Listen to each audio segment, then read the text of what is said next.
Може да ми обясните как така справиш нов профил? Без значение къде ще е, дали ще е YouTube, TikTok, Instagram, няма значение.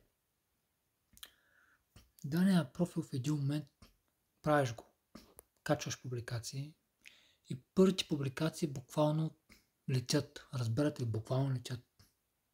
Правят гледания, харесвания. В следващия момент, в някакъв кратък период, бум,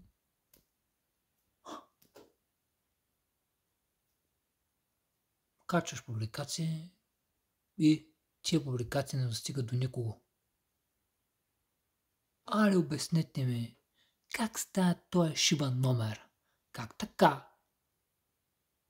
Качваш публикации, всичко е перфе и в следващия момент няма никакъв проблем. В смисъл, не е нито нещо авторско, нито нещо дали да си снимал нещо. Снимаш си твой контент. Дали ще е гейминг, дали ще е някакъв твой скетч или каквото и да е. Качваш го и следващия видео, който качваш, просто никакви гледания нямат. Все едно профилът ти нещо му има. Как става то номер?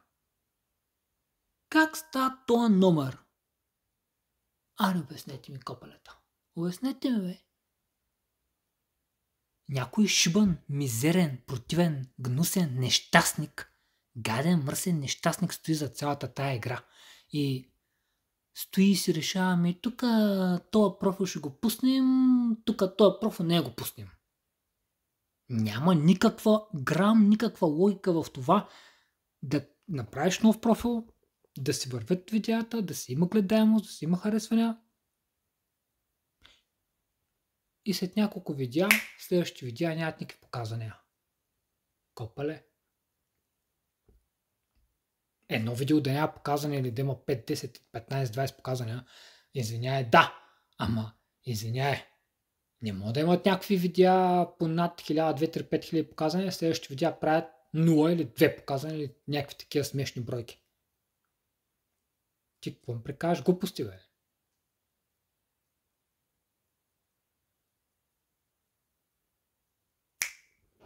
Айде обяснете ми за какво става въпрос. Каква е шибаната мизерна хакерска схема и кой седи зад това как да се препоръчват дадения профил или не. Кой препоръчва профили на определени хора и кой ограничава профили на определени хора. Без причина. Без никаква причина. Ей така. Прас. Предположение, че пак казвам, в момента не се отнася за YouTube, но макар че и за YouTube става просто, но не е в момента историята за YouTube. Не е за този канал, съвсем различни профили става въпрос, които наистина са нови на няколко седмици. Реално нещо, което в момента съм профили, които съм направил в момента и се забелязват тия работи. Това е. Наистина не става просто за нещо, кой знае какво, но това искам да разбера. Как за нови профили, които са създадени едва преди няколко дни, се развиват по такъв начин?